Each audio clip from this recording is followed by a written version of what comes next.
You said sorry 17 times today. You didn't count, but somewhere in the back of your mind, a part of you did.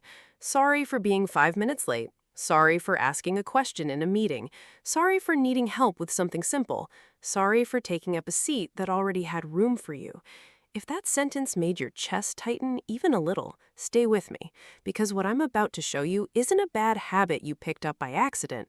It's a survival strategy your mind built so quietly you never noticed it was running your entire life. Picture someone like Mia. She's 31, kind, sharp at her job, the person friends call first in a crisis. But watch her closely for one ordinary day, and you'll catch something strange. She apologizes to a chair after bumping into it. She apologizes to a waiter for sending back the wrong order, the one the waiter brought her by mistake. She apologizes in a text before she's even finished typing the actual message. None of these moments involve a real mistake, and that's exactly the point. Mia isn't apologizing for what she did, she's apologizing for the simple fact that she's there at all. This is the part most people miss about chronic apologizing. It has almost nothing to do with manners. Real politeness has edges. It shows up when you've actually caused harm, and it stops once the harm is addressed. This other kind of sorry has no edges at all. It bleeds into emails that open with "sorry to bother you" before a single sentence of real content. It shows up in conversations where someone interrupts you and somehow you're the one who apologizes. It spreads until almost every interaction carries a quiet, invisible apology underneath it, for existing, for needing, for simply being present in the room. If you're wondering if this is you, here are a few signs worth sitting with. You apologize before asking questions, even reasonable ones. You say sorry when someone else bumps into you. You rehearse apologies in your head before difficult conversations even begin. You feel a flash of guilt when you say no, even to something unreasonable. And when someone tells you you don't need to apologize, your first instinct is to apologize for apologizing. If two or three of these sound familiar, you're not broken. You're carrying a pattern that was built for a reason. That reason usually starts long before adulthood. Maybe you grew up somewhere anger arrived without warning and silence felt safer than speaking up. Maybe love in your house came with conditions: be agreeable, be easy, be quiet, or risk the connection altogether. So your mind made a quiet deal with itself.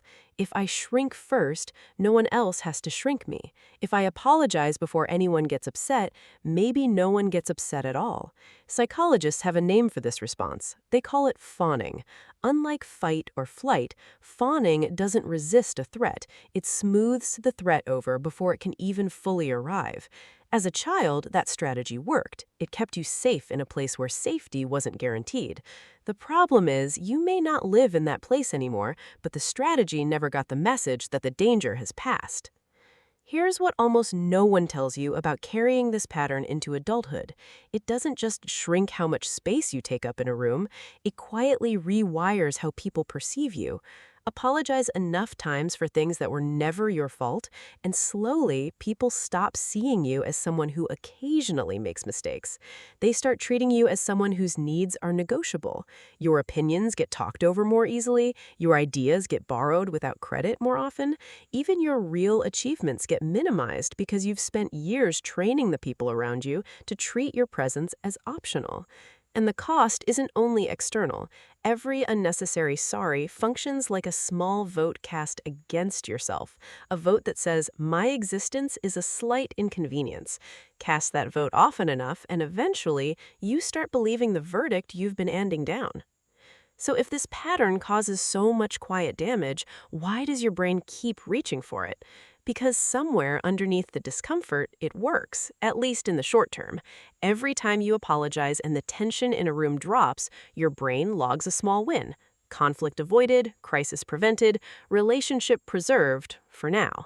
That relief feels exactly like safety, even while it's slowly costing you your voice. It's the same mechanism that keeps people stuck in patterns they already know aren't serving them. The short-term comfort arrives so fast, it drowns out the long-term damage building underneath it. Your brain isn't malfunctioning here. It's doing precisely what it was trained to do. It's simply optimizing for the wrong outcome. And there's a cruel irony hiding underneath it all. The person who apologizes constantly usually believes it will make others trust them more, like them more, feel closer to them. But the psychology of likability tells a different story. Confidence reads as dependable. Constant apologizing reads as uncertain. And uncertainty, even dressed up as kindness, quietly makes people question how reliable you really are. So the exact behavior meant to protect a relationship becomes the thing slowly eroding it from the inside. You're not gaining the safety you're chasing, you're trading real respect for a fragile piece that was never guaranteed to hold anyway. So if this pattern causes so much quiet damage, how do you start unlearning something your nervous system spent years perfecting? Not by forcing yourself to stop apologizing overnight. That approach almost always backfires within a week. Start somewhere smaller. Before the word sorry leaves your mouth, pause for one full second and ask yourself a simple question. Did I actually cause harm here, or am I just afraid of this moment? If the honest answer is the second, try swapping the apology for something truer. Instead of, sorry I'm late, try, thank you for waiting. Instead of, sorry to bother you, try, I have a question for you. You're not stripping kindness out of how you speak. You're removing the apology for taking up space and replacing it with the quiet, almost radical act of simply existing without needing to explain yourself first. The next time that word rises in your throat for something that was never your fault, remember this. You are not too much, and you never were. You were taught somewhere along the way that taking up space required an apology first. It doesn't, and it never did. If this helped you recognize a pattern in your own life a little more clearly, subscribe, because next time we're going even deeper into the psychology quietly running underneath the choices you make every day.